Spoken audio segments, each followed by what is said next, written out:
ایک دعا ایسی ہے جس کو اگر انسان کسی بھی کام کرنے سے پہلے پڑھنا شروع کر دے یا پڑھ لے، اللہ تبارک و تعالیٰ اس کے کام کو تکمیل تک بھی پہنچاتے ہیں اور اس میں خیروں کو شامل کر لیتے ہیں اور اس کے اندر سے شر کو، نقصان کو زائل فرما دیتے ہیں۔ یہ سرکار دو عالم صلی اللہ علیہ وسلم کی مسنون دعاؤں میں سے ہے، اور ہمارے جتنے بھی مدارس ہیں، لاکھوں جس میں پڑھنے والے علماء طلباء ہیں، وہ اکثر اپنی کتب کے آغاز میں اس کتاب کو لازمی پڑھتے ہیں، اس دعا کو لازمی پڑھتے ہیں۔ آج ہم جو کام شروع کرتے ہیں، اکثر کام میں رکاوٹیں آ جاتی ہیں۔ آپ کوئی بھی کاروبار شروع کریں، گھر بنانا شروع کریں، یا کوئی گاڑی خریدنا شروع کریں، کوئی رشتے کے معاملات یا کوئی بھی کام کا آغاز کریں، تو اکثر کام جو ہے وہ پینڈنگ میں پڑ جاتے ہیں۔ تو اب بندہ پریشان ہو جاتا ہے کہ اب میں کیا کروں؟ تو اللہ رب العزت نے ہمیں جو دعائیں بتائی ہیں، ایک تو دعا وہ ہیں جو قرآن پاک کی زینت ہیں، قرآن پاک کے اندر اللہ کے پیغمبر صلی اللہ علیہ وسلم پہ نازل ہوئی، یا دیگر انبیاء کی دعائیں ہیں۔ ایک وہ دعائیں ہیں جو ہمارے نبی صلی اللہ علیہ وسلم یا صحابہ اہل بیت نے پڑھی ہیں۔ تو یہ دعا ایسی ہے کہ جو چلی آ رہی ہے 1400 سال سے، اور امت کا طبقہ اس کو پڑھتا ہے، لیکن عوام اس سے دور تھے، اور خواص علماء، طلباء، مدارس کے لوگ، دین والے جو زیادہ دین کے ساتھ جڑے ہوئے ہیں، ان کو یہ تحفہ پتہ تھا، لیکن عوام کو نہیں پتہ تھا۔ عوام کو جب جو عورتیں مرد ہیں وہ اس دعا کو اپنا وظیفہ بنا لیں گے تو آپ کو انشاءاللہ پتہ چلے گا کہ آپ کے کاموں میں پردہ غائب سے معاونت ہوگی۔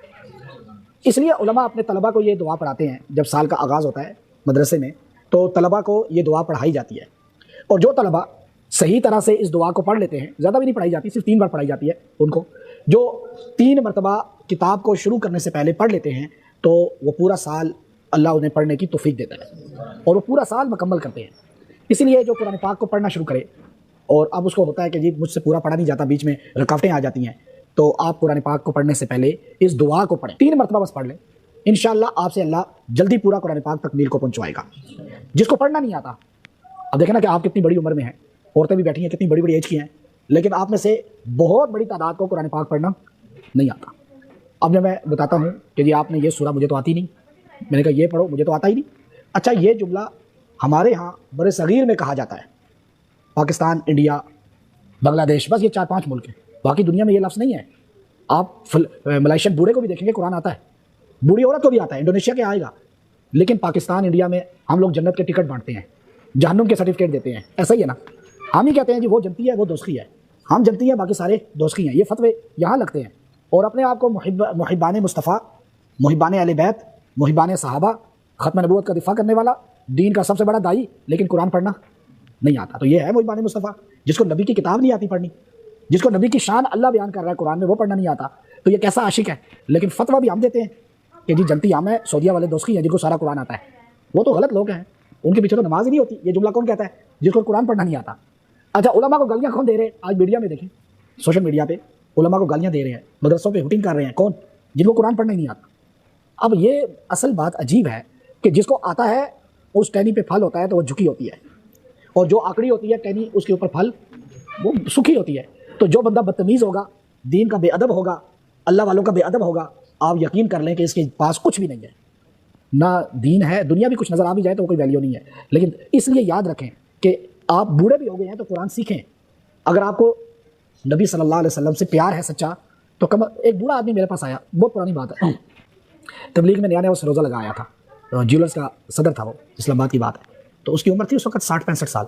تو مجھے کہنے لگا جی، یوں میرے پاس بیٹھ کے اس کے آنسو نکلے۔ میں نے کہا کیا ہوا؟ 1995 کی بات ہے، میں بتا رہا ہوں آپ کو، اب تو فوت ہو گیا وہ، اللہ اس کی مغفرت کرے۔ اور دیکھیں اللہ نے اسے کیسے اٹھایا۔ کہنے لگا میں گھر میں، میری بہویں، میرے بیٹے، میری بیٹیاں قرآن کھولتے ہیں، پڑھتے ہیں، تو میرے سامنے پڑھ رہے ہوتے ہیں، تو مجھے بڑا شرم بھی ہوتا ہے اور افسوس بھی ہوتا ہے کہ میں یہ کتاب نہیں پڑھ سکتا۔ میرا دل چاہتا ہے کہ کاش میں بھی ان کی طرح پڑھتا۔ میں نے کہا آپ پڑھ سکتے ہیں۔ کہتا ہے وہ کیسے؟ میں نے کہا اگر آپ میری مان کے چلیں، بس 1 سال، بس 1 سال آپ ترجمے سے پڑھیں گے انشاءاللہ۔ کہتا ہے اچھا؟ میں نے کہا ہاں۔ اس نے کہا ٹھیک ہے بس۔ میں نے کہا عصر کی نماز پڑھتے ہیں نا، تو عصر کے بعد آپ نے مجھے 15 منٹ دینے ہیں بس۔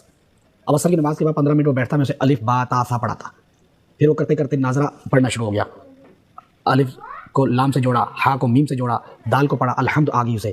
اب وہ سورہ فاتحہ کو اس طرح کرنا شروع ہو گیا، پھر وہ سورہ بقرہ شروع کر دی، کرتے کرتے کرتے 1 سال میں پورا قرآن پاک اسے آ گیا، پورا قرآن پاک۔ اور 1 سال بعد مجھے کہنے لگا کہ اتنا دل خوش ہوتا ہے جب میں قرآن پاک کھولتا ہوں نا، تو میں ایسے کہتا میں اپنے بیٹوں سے بھی اچھا پڑھتا ہوں۔ بیٹوں نے بچپن میں پڑھا تھا، بعد میں کبھی یاد ہی صحیح طرح نہیں کیا، اس نے تو تازہ تازہ پڑھا تھا، اور میں نے اللہ کے فضل سے اسے آسان طریقے سے یاد، جیسے میں وظیفے آسان دیتا ہوں آپ کو یاد ہو جاتے ہیں۔ ایک مزدور میرے پاس آیا کشمیر سے، کہتا جی مجھے قرآن پاک نہیں آتا، لیکن مجھے آپ کے سارے وظیفے یاد ہو گئے۔ آسان طریقہ سمجھانے کا ہونا چاہیے۔ اس کو اتنا آ گیا کہ میں نے پھر اسے ترجمے سے پڑھایا، پھر ایک بار ترجمہ پورا پڑھایا اسے تو وہ پھر ماشاءاللہ ایسے پڑھتے پڑھتے دنیا سے چلا گیا۔ اب دیکھیں بوڑھا بھی سیکھ سکتا ہے لیکن سہولت اپنے اندر طلب کی پیدا تو کرے نا۔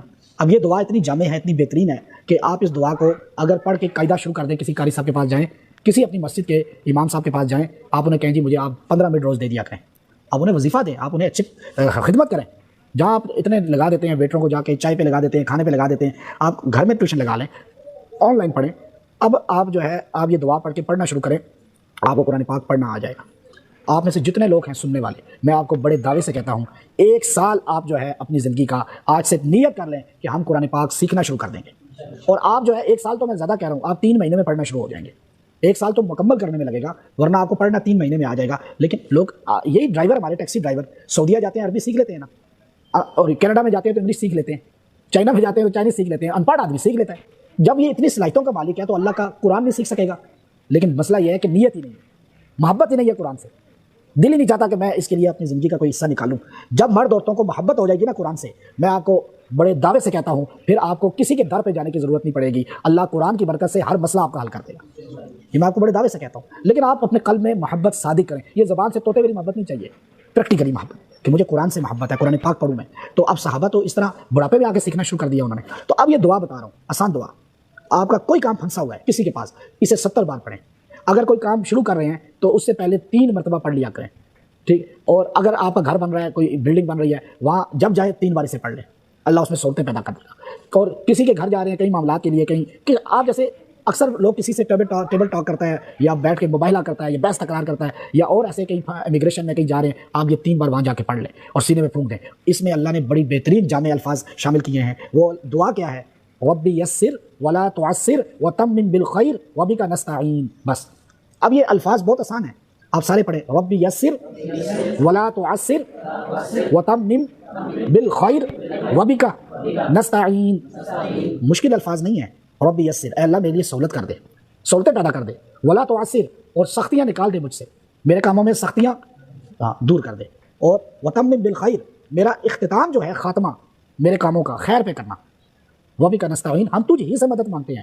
یہ مانگنا اللہ کے علاوہ مدد کسی سے جائز ہے ہی نہیں، اس لیے یہاں بھی ہم یہ جملہ کہتے ہیں۔ اصل خاتمہ پر ہوتا ہے ہر عمل کے، دیکھیں انما الاعمال بالنیات حدیث ہے، لیکن اگلی حدیث بھی یاد رکھیں، ان جو ہے اعمال کا جو خاتمہ ہے وہ ہوگا کس پر؟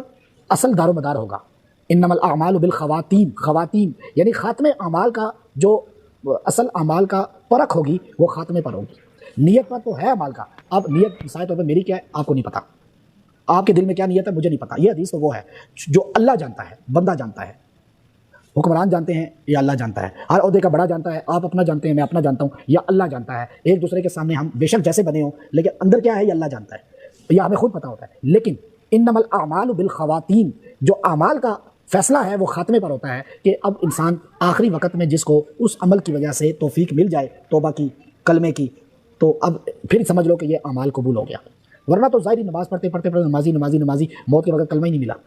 تو اس لیے یاد رکھیں کہ یہ دعا اپنا وظیفہ بنا لیں، چھوٹی سی دعا ہے اور سب سے زیادہ مدارس میں پڑھی جاتی ہے، اور آپ دیکھیے ہمارے مدارس میں اس کو اتنا مضبوطی سے پڑھایا جاتا ہے کہ آج پوری دنیا میں سب سے زیادہ مدارس، زیادہ پڑھنے والے وفاق المدارس العربیہ پاکستان کے ہیں، سب سے زیادہ دنیا میں تعداد ان کی ہے، اور یہ بڑھتی رہتی ہے۔ یہ ہے اصل وبک نستعین۔ اللہ تعالیٰ عمل کی توفیق عطا فرمائے۔ وآخر دعوانا ان الحمد للہ رب العالمین۔